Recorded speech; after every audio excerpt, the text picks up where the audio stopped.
The real story is after, when they battled in the hotel room.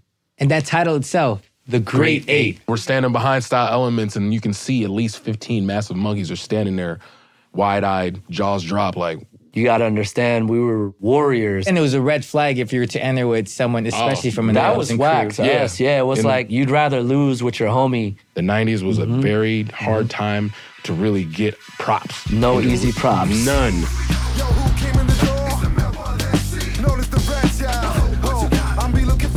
Let's get it started. Let's talk. We all came up in the mid-90s. This was pre-YouTube era. This was when things were homegrown, very underground. So what was your introduction to breaking and when did you start?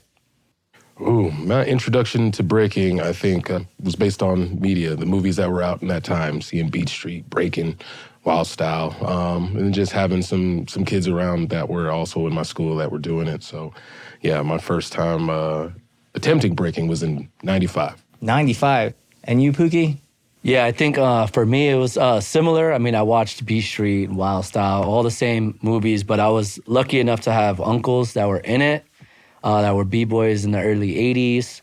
And so I grew up, in my grandma's living room, watching them break, but not just break, just salsa, merengue, like around dance, period. And when I got old enough to try it, which was like 1996, about a year after you, is when I actually was like old enough to start learning like all the basics, the 6 steps, the, cross steps and all that. But my like earliest memory is like 5 years old, seeing like my Uncle Nino and my Uncle Nas doing windmills, turtles, in my grandma's like living room. So you were born into this? Yeah, pretty much. Yeah, pretty much. Hey, so Twixx, I know you have a crazy story. It's your real life Forrest Gump story. Can you tell us a little bit about that? Yeah, man. Was disabled as a kid. Didn't take my first steps until I was 5 years old. I had this weird issue with my feet. It's more common in infants now than it was back in like the 80s and 90s. It's called clubfoot. So my feet didn't sit in alignment to where they sat flat, where I could stand. They were always turned up. Like the bottoms of my feet used to always face my face because it looked like I had broke ankles. So I used to have to wear these little special shoes that had a bar that connected from shoe to shoe and braces that went up halfway up the legs, and had to wear that. And that was like at that time like an experimental procedure to see if that would correct the alignment of my ankles and my spine. It worked, and took my first steps at 5 years old. Then from that, I was off and running. So were you already trying to do physical activities after going to any sports before you started breaking? Martial arts was the first thing I got into because my father's a martial artist. Wow. And he's a master. Grandmaster. That is crazy. So I was born into like the martial arts world. That was something that I used to, I guess, I was heavily influenced by, especially like in my way of life and especially when it came to dancing and finding breaking. So this was in the mid-90s when breaking was still kind of underground in the USA. What were events like back then? I think events back in the 90s were definitely grassroots and very subculture hidden. If you weren't a part of the culture, you didn't know of the events, you didn't know of like the competitions and the battles that were going on because it was kind of outside of your spectrum of living. And it was very raw, very, very raw and unfiltered. How was it in the East Coast, El Nino? Same, but I'm from Boston, so we didn't have much where I lived. Pretty much every weekend we would jump in cars and like go to New York to capture and grasp more of the culture. But again, it was still underground. It was like in community centers, and jams were just that. They were jams, like they were just parties. You know what I mean? There was no competition yet. Yeah. Back then. It wasn't really as structured back then. No, From my all. recollection of all the stuff that was happening in the past too, in the mid-90s and even early 2000s, we would have to, ask our parents for money just to go to the next jam. We would just all be in a small car like sardines, just trying to get there. It was really all about the culture, right? It was. It wasn't even really about winning. It was just experiencing these competitions with our crew that we were all trying to build. Absolutely. Right. And also connecting with other likewise, like individuals, like other people that love it as much as you. Yeah. And sometimes those people were far and few between, So in 2001, this was an era where 2v2s were going big. You had B-Boy Summit, which was happening in Southern California. You had Best of the Best in Northern California, Battle Line in Albuquerque. And you had Illest in the Game, which was hosted by Joe Coy here in Las Vegas. So this was a time. So when you first heard about Red Bull Lords of the Floor, what was your whole impression of it? Oh, man, I think it was monumental, especially because it was in Seattle. You know, it was in our backyard, and that's where I grew up and where we developed our crew. So when Red Bull Lords of the Floor hit Seattle, it was a big thing for us because, again, that was the first time that production of that size actually hit the b-boy scene and kind of merged with the culture and like gave us this new platform and capacity to compete and like now showcase our skills and test each other, you know, and went from being very underground to being very mainstream sport-like. And that was unheard of at that time in the 90s. So did you anticipate that this event was going to be as big as it was? Oh, man, I had no idea. It felt like history was being made, but you don't really understand that until time passes. And it's still one of the events that a lot of people and a lot of B-boys and B-girls in the community still remember. It's mind-blowing. Yeah, and this is just the first year in 2001. They had the Great Eight, where they invited 8 of the best duos in America. Mm-hmm. These are the 8 best crews that got invited to Red Bull Lords of the Floor. Could you explain to us and elaborate on what the Great Eight is? Okay, so the Great Eight was a compilation of different pairs that came from different states, and they were like the 2 best b-boys of like that time in that state. So it was a way of being honored and kind of being verified by the community. So those were the invites that were kind of placed on this pedestal throughout the competition that the people that competed in the open bracket had to make it up to. So hence the title of being Lord of the Floor. It was kind of saying you were like a god amongst, you know, the dancers and the community, and you were like the top tier of breaking in the breaking scene. It was like, yeah, for the newer generation, it was like being verified, you know, on Instagram. It was like your blue check. Stamped. Yeah, It was a stamp of approval. Those 2? Yep, they're Stamp of stamped. approval. They're part of the Grade 8. So that was what the Grade 8 was, and that was what everybody was climbing towards and wanted to be, you know, stamped and wanted to be known as. And your crew was invited, but you were not part of the Grade 8, correct? Yeah. A little backstory to that is, yes, Massive Monkeys, we got an invite. And at the time, my crewmate, Juice Boogie, and I were doing a lot of 2-on-2s together. Prior to this, we had just won our first 2-on-2 battle at B-Boy Summit 2000. You're right. Yeah, it was a thing we got excited for. Like I said, Juice and I had already been battling with each other for months. Juice kind of made an executive decision to bring other people from our crew out into the spotlight, and so he chose Jeromski as his partner to battle without consulting me beforehand, and then tells me 2 weeks before the jam happens. Crew drama, you know, that caused a little inner family friction. So I was left to choose any other crewmates that were training at that time to battle with me and to be my partner for Lords of the Floor. But not only did he choose a different partner without saying anything, he also said that they were going to take the Grade 8 spot. Oh my gosh. So then you had to actually go from the bottom, right? The bottom, literally the brackets. So the brackets went from top 64. Mm-hmm. So you had to qualify top 64, top 32 just to make it into top 16. So I chose Little Lazy to be my partner, and we literally had danced all day from the top 64 to the top 32, top 16. It was all in one day. All in one day. That I did not know that. The first one was all in one day. That is nuts. That's crazy, yeah. And fast forward, you end up competing in the morning, making it the top 64. And when you finally make the top 16, how far did you guys make it? We placed 4th. We finished top 4, Lazy and I, unexpectedly. And, you know, I was dancing with a lot of motivation and a lot of internal drive. It was like I was points being proven and adrenaline and a lot of things going on in my head. And so I was just using, you know, the competition to channel all that energy and just to go for it, because that's pretty much where, you know, my feelings were about it and kind of how we dealt with it. But as a family, they were still sitting on the sidelines cheering for us when we battled, and we were still sitting there cheering for Juice and Jerome when they battled, and we had about 6 different teams of 2s in the actual competition, as Massive Monkeys is a big crew. All right, so in 2001, this video obviously went viral. You weren't there in the first year, but what was your favorite battle in 2001? I think K-Mel and Migas versus LA Breakers. for me, I was a huge fan, obviously, of K-Mel, but also of Migas, and just seeing them together is like a standout for me. Even though they lost, I felt the real story is after when they battled in the hotel room, which is like a viral moment that everybody knows about, and most people have probably seen it, you know what I mean? But yeah, they, K-Mel was upset with Migas, and they made it all the way to the finals and lost, and they battled like 6 rounds on the carpet outside their hotel room. It kind of goes into my story with K and why I ended up going to Lords of the Floor. What was your favorite battle that year in 2001? Ooh, that had to be Boogie Brats and Style Elements. I think that battle was heard around the world because around that time, 2001, everybody in Massive was about late teens, early 20s, still developing in the scene.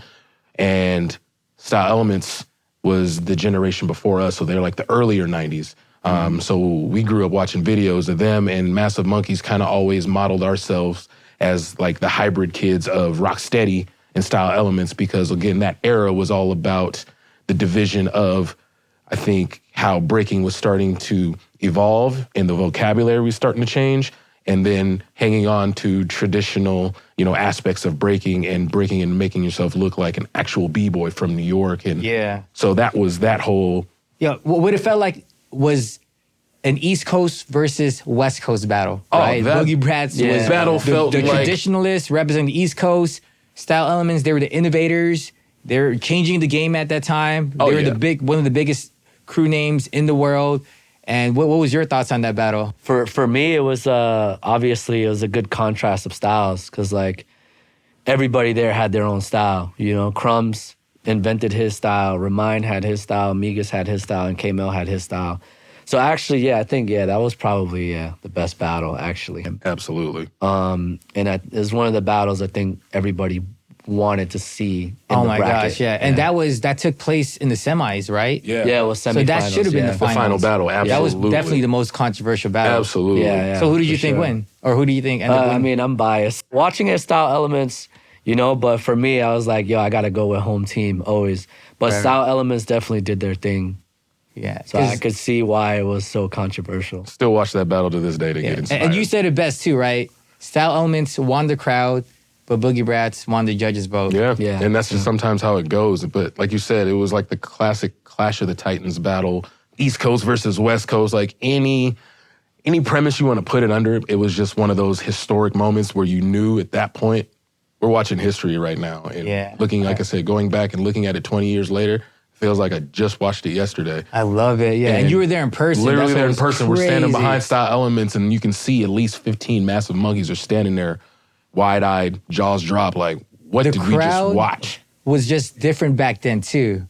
Yeah. Involved. Like, it was just involved and educated. Absolutely. Yeah. And it was such a mixed crowd. It was general public as much as there were other dancers in the community, all in one place. Red Bull Lords of the Floor. It brought those two worlds together. It definitely let the mainstream see what our culture is like and what we do. Yeah. And then gives us a chance to perform in a different capacity with, like I said, like a lot of production and lights and, kind of like the glamorization of sporting events. So they were able to bring it back the following year and bring in a whole new Great Eight. But this was when they ended up hitting you and K-Mel up, correct? To be a part of the Great Eight. Well, actually, they hit K-Mel up. And they just assumed K-Mel and Migas would come back, but I think, K and Migas were, they were beefing after that because K-Mel wanted it so bad and they lost in the finals. And then obviously feeling like you're going to win after you beat Crumbs and Remind, but they didn't take it. So I don't know. K-Mel had the crazy idea of bringing me out there, K-Mel is like a battle mastermind, so... I think, from his perspective, we were already like family. Kay was in Boston for a while training with Floor Lords and saw me grow, from a kid to, making it to final battles in New York, beating adults and stuff. All right, so you were 11 at that time when you got invited with K-Mel. Yeah, I had just turned 11. I remember that like it was yesterday. Yeah, I mean, for me, I was just excited to be there. I remember walking in the airplane hangar and just being like, blown away at the size of the venue and blown away at like the floor and the lighting and stuff like that. But, I think the rawness aspect was still there. So all of us just wanted to win. Like, I don't remember being like afraid of the lights or anything like that. I think we just really wanted to win, and everybody else really wanted to win. Like, you got to understand, we were warriors back then, and for me, just being 11, I don't think it really made a difference because all I was battling was adults. Everywhere I went, there was no other kids. And so for me, it was like just another day, but just the production was crazy and the crowd was crazy. And I think for me too, that's one thing that I realized at that event is that I'm definitely a B-boy that feeds off of the energy of the crowd, because that crowd was amazing. I think anybody who was there can like attest to that. So one of the most memorable moments in 2002 was a battle against Headhunters, against Deja Vu and Natron. Yeah. And that's when he brought you out in the duffel bag. Could you tell us more about that? Yeah. So the duffel bag. So the whole concept of it was it comes from like a theater show that we used to do, where I used to get in the duffel bag and I would come out in the beginning, open up a book with a spotlight on me and read the book of hip hop. K-Mel's idea to take that idea from the theater show and bring it to a battle. It's like we should pull you out the duffel bag in a battle. And he knew, I didn't know, but he knew. He's like, we're definitely gonna win. Whatever battle it is, he's like, we're definitely gonna win if we do this. Which battle was it? Well, against Headhunters. I know, but was that the quarterfinals? No, semis, I think. Semis. Yeah, so you already semis. battled before that? Yeah. We battled twice already. I think deep down, K knew he could make it to the finals because he had already been there with Migas. But I think we were just focused on getting to the finals and actually winning this time. So that's why we chose to do it in like top 4. Okay, so you did in top 4. The crazy thing is, fast forward, but we ended up recreating the same concept in the show that we did in Miami. But then you were like, how old were you at that time? You were like in your 20s already. Yeah, I was like, They put you back in the bag. We did. We tried to put him back in a duffel bag, but he was way too big. So we ended up finding like a luggage, and we had to leave it kind of like unzipped because he couldn't really fit in it. But we pulled it off, man. We pulled it off. That's how nostalgic this whole moment was. Like, people, when they think of Red Bull, Lords of the Floor, this is one of the moments that they remember. They're like, wow, that duffel bag moment. And you said that people still bring it up till this day, right? Yeah, and people bite it, like people take it.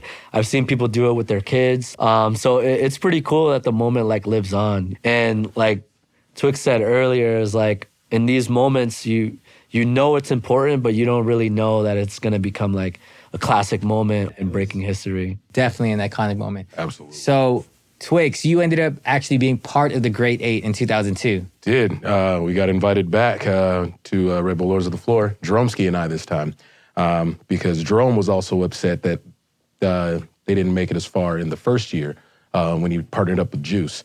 And Jerome is like-minded like myself when it comes to competition, because we both come from having that athletic background.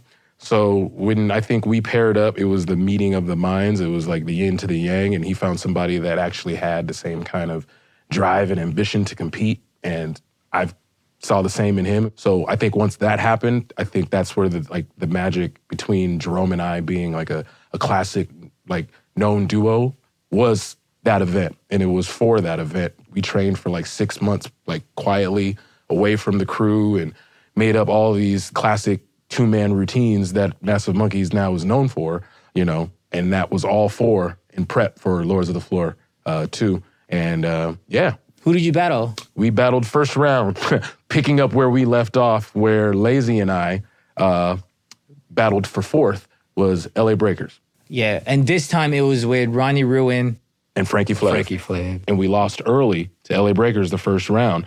And we were like super prepared, and we attacked that whole battle, and then, just politics of the judging, and it just went its way.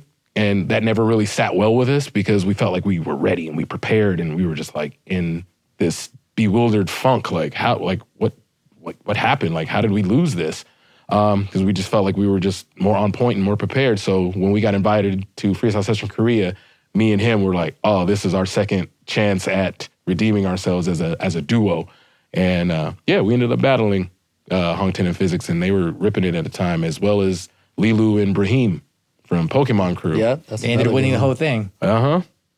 And how was the battle against Havoc Koro in the final? Man, for me, that was the hardest battle because K-Mel, he was carrying me. Like, let's just call it what it is. Like, I was holding my own, as a kid, but K-Mel is K-Mel, and he was carrying a lot of the weight during the battles. But in the final battle, I remember him looking at me and he said, yo, Pook, I need you right now. He's like, I'm tired. I need you to step up, in this moment. And I looked at him and I was like, I got you. Like, you've been killing yourself out here, all battle long. And I just knew that, that was the hardest battle for me because I knew that I had to show up. And it's also like, it's the final battle. And I also knew the pressure of like everything that happened with him and Migas the year before and how mad he was at Migas for losing. And I was like, I do not want K mad at me like that. So, and also it's Moy and Little John and they're beasts, Like I remember battling them at Pro-Am with Flow Lords and they were on another level back then. So I knew who they were already. I knew they were dope. And I was kind of nervous about that part. Like, damn, I don't know if we can, if we can get past them. But we did. And, without the duffel bag, it was nice to like not use a gimmick or anything like that and be able to like come out on top. Was there a trophy? Yeah, it was a trophy and $4,000. Geez. Which was a lot of money. That was a lot of money back $4,000 at then. 11 years old? $4,000. Well, it was $2,000 each. Well, not only that, but that was still you a lot were of only money. 11 Right, years he was old. 11 years What old. were you doing Walking with 2K? Yeah, I remember actually right after the jam, we went shopping. We went to the mall, bought some Jordans. Of course, I knew it. Of course, You've been rocking come on, Jordans man. since you were 10. That's that East Coast. Probably bought some Timbs. No, I'm just kidding. I didn't buy Timbs. But no, I remember, I bought some like Jordans or 17s, the ones that came in the metallic box. And I gave my mom some money. We gave Float some money. And then the rest I like put away. Nice. And like saved it. I was responsible. It's funny though, because my crew is called Flow Lords. I know. And people all the time are like, does that have anything to do with Lords of the Floor? And I'm like, no, it's just a coincidence that my crew is Flow Lords and the name of the event was Lords of the Floor. So it was meant to be. Yeah, it was. It was meant to be. Yeah. All right, so how did Red Bull Lords of the Floor change your lives? Man, I think Red Bull Lords of the Floor changed our lives by putting us, just in the history books of the scene and of the community and of our culture and what we do. Like I said, that was the first time you get the merging of the sports world and the subculture world. It was very unique at that time, but still didn't take away from the culture. But again, shine the light on the culture in the best way possible to where, again, mainstream media and people that had no idea that this dance style is still around, that these battles and jams still happen, and a lot of stuff that you see now is glorified and very in a Hollywood way now, like with the dance movies that have been out, the Step Up 2s, the You Got Serves, all of that movie content comes from these actual battles that have actually happened. Like you can go back and look at some of the dance scenes and relate it to footage of, hey, that looks like this jam or that looks like that competition, because that's where they got the material from to make the dance sequence and then make the dance scene. So I just think it really just put us in a place like of recognition. How did it change your life, Pooks? Oh, man. I think for sure, like, by the time I was 8, I kind of already had a name in the East Coast, in New York and Boston, making it really far at events like Back to Mecca and Battle of the Boroughs, being next to the top breakers in the country, the top duos at that time, and then on that platform, and then obviously the way breaking was distributed back then through like VHS At this time, it was the transition between VHS and the DVDs. So the DVD was a lot easier to like ship and get around the world, not just the country. And so I think this event is how it kind of cemented ourselves as like legends, is because of that DVD that went around the world. Like, as I was in Australia, other side of the globe, and people were like telling me, yeah, the first time I saw you was on the Lords of the Floor DVD. And then people tell me that, I'm like, oh, wow, that's how you got your introduction to who I am, you know? And that's how I was invited there. So I think, yeah, in that regard, that's how it like changed my life, you know? Yeah, man. It was kind of like I already had my name in New York and the East Coast, and then Lords of the Floor kind of put me on the world stage. I would agree. I would say Red Bull Lords of the Floor actually gave a lot of people global notoriety. You know, that international recognition that turned these breakers in their own cities into global icons. Like being a part of the Grade 8 and having like your community and like the people that are involved say you're the best at something. Back then, like that was a big thing. And also, that's what it was about. Yeah. Like, there wasn't a lot of money in what we were doing back then. It was about all your rep. It was about trying to become the best, you know, whether that's in your city, even the best in your crew, competition amongst your peers. Absolutely. So, you know, to get that stamp is like amazing. And that title itself, the Great Eight. Even to get that, I think, notoriety in our era was extremely hard. The 90s was a very hard time to really get props. No easy props. None. None. Our era was the most critical, what they consider now bullying. Bro, I was a kid B-boy, and like my uncles did not hold back. Like if something was whack, they let me know, that's whack, don't do that. That's trash, you know? Oh, that looks like whoever. Yeah, no, don't do that. Like, We don't sugarcoat anything. You have the nothing. realest You're people. biting. You know what I right, mean? yeah. Like, So to get your props in the 90s was extremely hard, but if you got it, you knew you got it because you earned it. It's a street credibility. Absolutely. also, not just from like a competitive standpoint, but also from like a promoter standpoint. Like I remember, you know, Cross was there, and we learned from watching the way Red Bull threw events, where we were like, damn, we've been doing our events in like little rinky-dink spots. It's like, yo, we got to step our game up, you know? Like, I don't think we ever thought about lighting at our jams or like... Production. Yeah, Yeah. like the production aspect of it. For us, it was like, nah, just like book a gym, get a DJ, and like do a little flyer. And, you know, I think after that, like we learned a lot from a production value standpoint of like what an event could look like or how dope your event could look like. Absolutely. And so we started to see after that our own people, like our own grassroots events start to like up their level a little bit. Like instead of booking a gym or a community center, let me book a nightclub because there's already lighting there and there's already the setup for a DJ. Let me focus on like getting some actual judges that are qualified, you know, because we've all gone through those events where it's like, yo, just your homies judging. Yeah. It's like, yo, you know, that event had Cujo, Ivan, and Ken Swift. So it was like, you know, like now, actually, that is important to breakers that we get like some really dope qualified judges to judge our jams. Yeah, atmosphere matters. You know, and so, you know, we learned a lot from that aspect.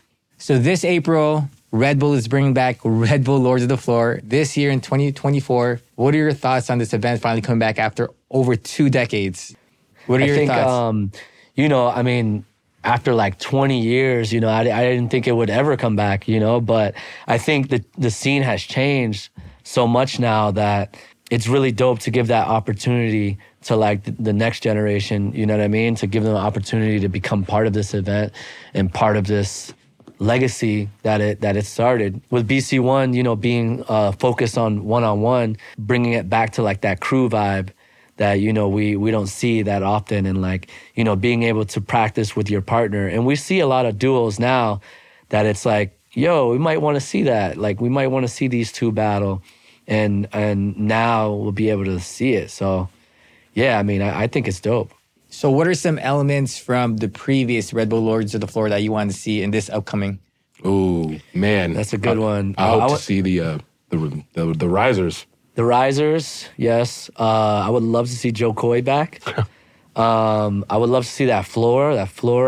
that floor is like stuck in my brain. Like I love that floor.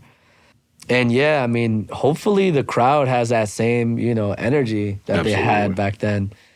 I think we're going to have all those elements, including Joe Coy back as a host. Wow, Really? that would be nuts. That would be dope, though. That would be dope. Joe Coy, if you're listening, Yes, come he's back, coming my back. brother. Come support. Come support. Man. Coming back. Where it all started. Bro. Are you guys planning on entering this competition? That is classified information, sir. No, I'm just playing. Oh, man. We can go back and do it again. Yeah, I think me and Jerome would definitely try to bring back the fire and ice energy, because that's my battle brother, and we spent a lot of time building a lot of chemistry, and that was also like one of the things that we saw with the previous Lords of the Floors. With the duos that they chose were duos that had chemistry, that, they knew their partner, and they just had a vibe together, and they had this real crew, family-orientated energy, and that's something that Massive Monkeys has always built our whole reputation on, was just being real crew. So, I'd want to come back the way Style Elements, was with Crumbs and Remind.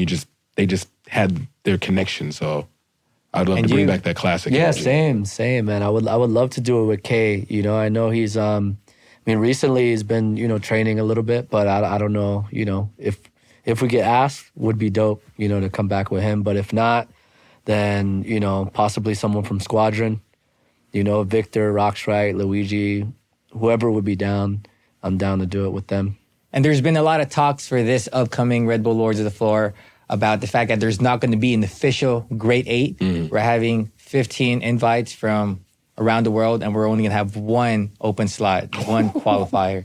So with that being said, it's not going to be the same vibe as far as it being a national event. We're going global this time. That's gonna be crazy. And, I'm hearing some of the invites, and some of them aren't real crews. They're super crews. So what are your thoughts on that? Oh, man. Well, that whole Super Crew stuff, that's your fault. You started that. Super crew.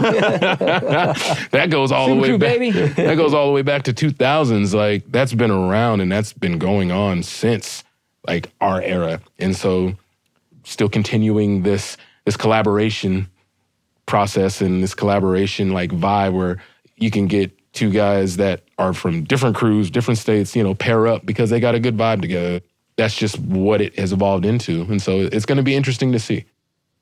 Yeah, and I think, nowadays, like, there's jams every weekend all over the world. So I think, people just start forming bonds with each other where you normally wouldn't be able to. Like, before, for us, it was just like you connect with the people in your city or in your state. Whereas, like, now, you can be cool with people everywhere, all around the world, and just team up, which is making, it's making the level of battles a lot better, But, for us in our era, it was like, nah, it's like I'm battling with my homie. Yeah. Like, I ain't battling with you, you know what I mean? But Back then, it was a red flag if you were to enter with someone, especially from an that was opposing whack crew. to us. Yeah, it was like you'd rather lose with your homie than win with some stranger.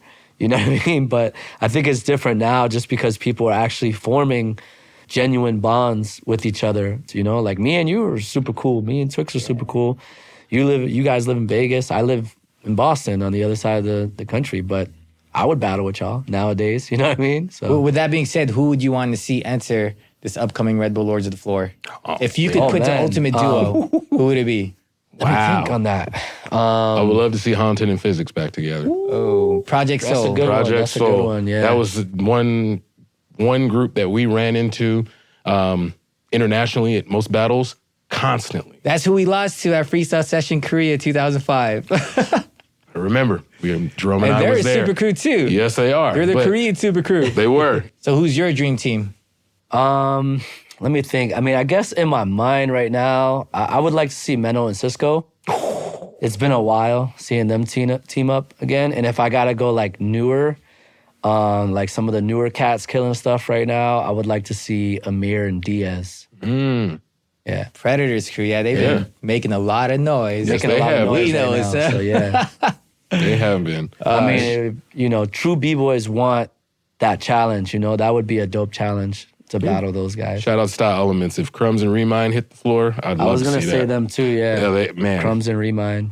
And there's also been a lot of talks in the scene about the music. Because at Red Bull Lords of the Floor, It was 90s hip hop. It was also a lot of, I mean, at that time, it was kind of considered cheesy for us. They're, playing Africa Bambaataa, Right. Planet Rock. They were playing music that we would practice to. We're like, oh, shoot, they're actually playing. But I understand because it was a mainstream event.